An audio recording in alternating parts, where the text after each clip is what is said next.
Kepada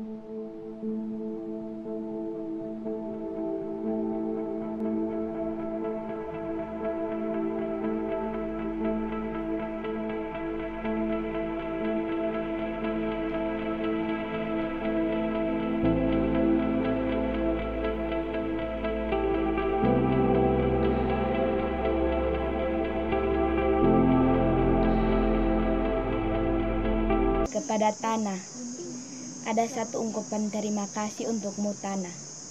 Lalu terkadang kamu becek dan berlumpur. Kamu bukan sekadar tumpuan sendal yeyeku atau sepatu bola kakakku. Bukan juga tanah kelahiran saja, tetapi kau yang sesungguhnya adalah kehidupan juga kematian, karena kata orang, dari tanah akan kembali kepada tanah. Dalam dirimu ada rindu, ya, rindu keripik ubi yang dibuat mama untukku, dan ubinya dipanen dari dalam rumahmu. Kau pernah bercerita padaku bahwa kau punya 3 sahabat, yaitu batu, air, dan akar. Kalian dulu pernah sangat bahagia sebelum diperintah oleh bos besar yang bernama Mansian atau manusia. Waktu itu kalian selalu riang, tetapi kini sudah tidak lagi, karena harus berjuang melawan pupuk kimia, sampah plastik, limbah pabrik, dan musuh-musuh yang sangat banyak. Dan kini baru aku sadari bahwa becekmu adalah ungkapan hatimu yang dipenuhi dengan kekecewaan, juga rasa sakit yang sangat dalam. Yeay. Halo wanita hebat yang luar biasa, bukan saja pada masa kelabu itu. Ya, nyatanya hingga saat ini kau masih tetap luar biasa.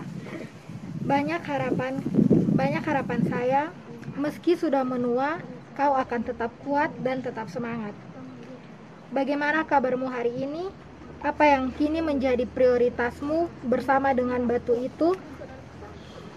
Setelah sekian lama berjuang, apakah kau mulai lelah? Jangan katakan itu. Saya dan mereka masih membutuhkan sosok dirimu. Ketika duduk dan mulai berpikir, ada banyak pertanyaan lain yang hinggap dalam otak ini. Bagaimana dia, si perempuan yang dikatai lemah itu, melewati kurang lebih 2 tahun hidupnya di dalam perjuangan berat yang tak terlupakan. Dia yang meninggalkan rumahnya, meninggalkan ladangnya, dan meninggalkan harta bendanya, lalu pergi ke tempat di mana dia tidak dihargai. Membiarkan dirinya dicaci maki, ditindas habis-habisan oleh si tuan bergaji itu. Dia yang berusaha menyelamatkan tubuhnya, yang bukan tempat jiwanya melekat, tapi tubuh yang baginya adalah harta yang harus tetap ada hingga jutaan keturunan setelahnya. Apa yang sedang kau lakukan saat ini? Apakah engkau pernah menyisihkan separuh waktumu untuk melihat kembali hartamu itu? Walau pernah terkikis, hartamu itu masih kokoh hingga detik ini. Inikah yang kau inginkan saat kau berjuang? Ketika suatu saat nanti kau melihat anak cucumu mengagumi dan menikmati harta itu dengan suatu kebanggaan tersendiri. Bisakah saya menarikmu masuk kembali ke dalam masa susah itu? Bukan untuk menetap di dalamnya. Saya hanya ingin melihat kembali bagaimana hebatnya dirimu kala itu. Sekian. Oke. Halo perempuan hebat, apa kabar kalian di sana? Saya harap semuanya baik-baik saja. Semangat Mama Aleta Baun, Mama Lodia, dan mama-mama yang lain sangat menginspirasi sekali. Saya hanya bisa mendengar cerita dan membayangkan betapa keras kalian melawan para aparat pemerintahan yang seenaknya ingin mengambil dan merusak alam. Merusak alam sama halnya seperti mereka merusak tubuh mereka sendiri, karena di alam batu dianggap sebagai tulang, air itu darah, tanah itu daging, dan hutan sebagai kulit, paru-paru, dan rambut.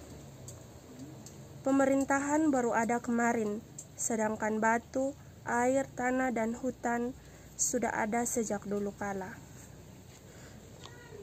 Seperti kata Mama Aleta Baun, saya lebih belajar dari alam, karena dari alam kita bisa belajar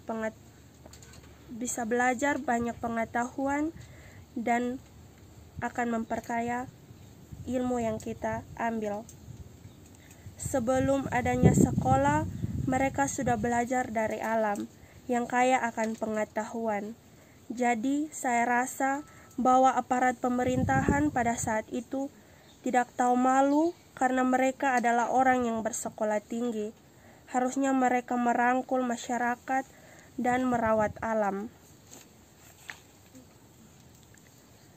Buah dada yang besar dan perut yang besar itu berasal dari alam, kata Mama Lodia waktu itu pada seorang aparat pemerintahan sambil menunjukkan buah dada dan perut Mama Lodia tanpa malu. Itu adalah tindakan yang luar biasa, Mama. Mungkin dianggap lelucon oleh sebagian orang. Dari alamlah kita mendapat lahan dan mengolahnya untuk menanam apa saja kemudian dimakan. Perempuan banyak mengakses sumber daya alam untuk pangan. Kalian adalah orang-orang hebat yang rela dicaci maki, dipukul, bahkan kalian rela tinggalkan keluarga demi mempertahankan alam. Pada saat konflik tolak tambang, yang hadapi preman-preman itu adalah mama-mama, karena jika laki-laki yang menghadapi, maka akan adu fisik. Jadi, mama-mama saja yang maju. Dan aksi menenun di atas batu adat adalah aksi luar biasa juga. Hal itu mama-mama lakukan untuk mengusir preman-preman. Perempuan sangat bertanggung jawab menjaga identitas Timor dan alam. Saya harap jika ada kesempatan lagi, saya ingin bertemu dengan kalian perempuan-perempuan hebat untuk bercerita sambil menikmati seduhan kopi jahe ala lakuatku Jawas dan kue pisang buatan Kadiki Senda. Demikian surat ini, salam hangat dari saya, Vindelengga. Angin senja meniupmu kesana kemari. Dalam tumbuhan ilalang yang seakan menghimpitmu, tidak memberi sedikit ruang untukmu bernafas. Beta tertegun sesaat, menatapmu dalam hati. Beta memujimu. Indah sekali rupamu di antara ilalang hijau. Beta cuma sebatas mengagumi keindahanmu. Beta cuma sebatas mengagumi keindahanmu, tapi tidak dengan rasamu. Kau seolah-olah dicampakkan. Kau seperti asing di zaman sekarang. Seharusnya beta malu ketika membiarkanmu tumbuh di tengah ilalang. Sebab kamu yang telah membawa beta hingga saat ini. Kau adalah pahlawan bagi nenek moyang beta. Sekarang kau adalah penyelamat generasi sekarang. Namamu kini mendunia, tapi sayang sekali. Saat ini kau tidak lagi bersahabat dengan kami. Mungkin karena tanahku sudah tercemar dengan bahan kimia dan sampah plastik. Saat ini aku berusaha untuk memulihkan bumiku, tanahku, hingga suatu saat nanti engkau bisa tumbuh dan memancarkan keindahanmu di tanah Molo. Sekian. Rumah bulat. Di sanalah tempat orang Timor menyimpan hasil dari alam. Di sanalah kehangatan tersimpan. Dibangun dari alang-alang bambu yang diambil dari alam. Kini sudah jarang orang mendirikan rumah bulat. Mungkin karena teknik pembangunannya yang rumit, mungkin juga karena bahan-bahan seperti alang-alang jarang didapatkan karena penggunaan bahan kimia yang membasmi. Bahan-bahan kimia untuk membasmi rumput. Disinilah aku merasakan betapa bermanfaatnya hutan bagi manusia. Aku sering berpikir tentang bagaimana caranya aku dan manusia yang lain melestarikan hutan. Aku juga begitu senang karena manfaat hutan bisa membuat manusia hidup. Contoh manfaat hutan bagi manusia adalah hutan bisa dijadikan kebun, cadangan menyimpan air, manusia bisa mendapatkan oksigen, dan manusia bisa menggunakan pohon yang tumbuh liar untuk dijadikan bangunan. Kalian pasti berpikir bahwa dari mana hutan bisa menyimpan air. Kita bisa melihat sendiri kan, pepohonan yang tumbuh besar di hutan itu bisa menyimpan air. Jadi hutan itu manfaatnya sangat baik bagi manusia. Aku juga terkadang merasa sedih karena hutan juga sekarang mulai hilang karena banyak ditebang. Terkadang kita juga berpikir bahwa mengapa ada longsor, ada kekeringan, ada kesusahan untuk mendapatkan makanan. Itu karena kita salah menggunakan hutan. Jika manusia melakukan sesuatu tanpa air, maka apa jadinya nanti? Dari sini saya berpikir untuk bisa menjaga dan melestarikan hutan. Dengan cara, setelah kita menebang pohon, kita harus menanamnya kembali. Mengapa kita harus menjaga dan melestarikan hutan? Itu karena jika hutan mulai tiada, maka tanah yang digunakan untuk mendapatkan hasil sangatlah susah. Jadi kita harus menjaga dan melestarikan hutan. Sekian, terima kasih. Di sini saya ingin berteriak dan memanggil kembali pangan lokal yang sudah hilang termakan perkembangan zaman, di mana manusia-manusia yang harusnya mempertahankan pangan lokal itu, sudahlah, mungkin mereka malu untuk mempertahankan pangan lokal itu. Mereka anggap jika mereka mengkonsumsi pangan lokal, mereka dibilang kuno atau ketinggalan. Harusnya mereka berpikir dahulu sebelum bertindak.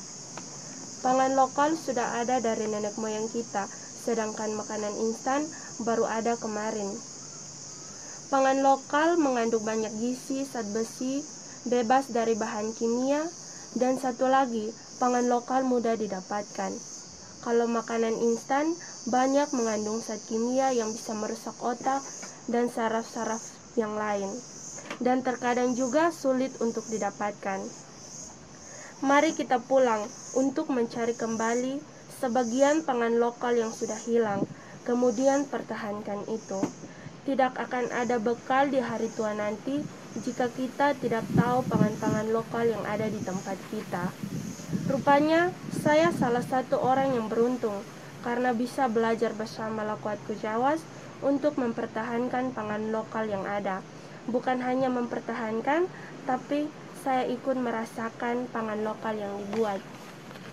Rasanya jangan ditanyakan lagi karena enaknya luar biasa dan unik.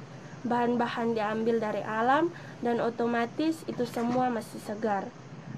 Bangga sekali menjadi orang Molo yang kaya akan pangan lokal. Terima kasih. Air. Saya kadang-kadang makan makanan yang pakai plastik. Plastik itu masuk sungai dan masuk laut.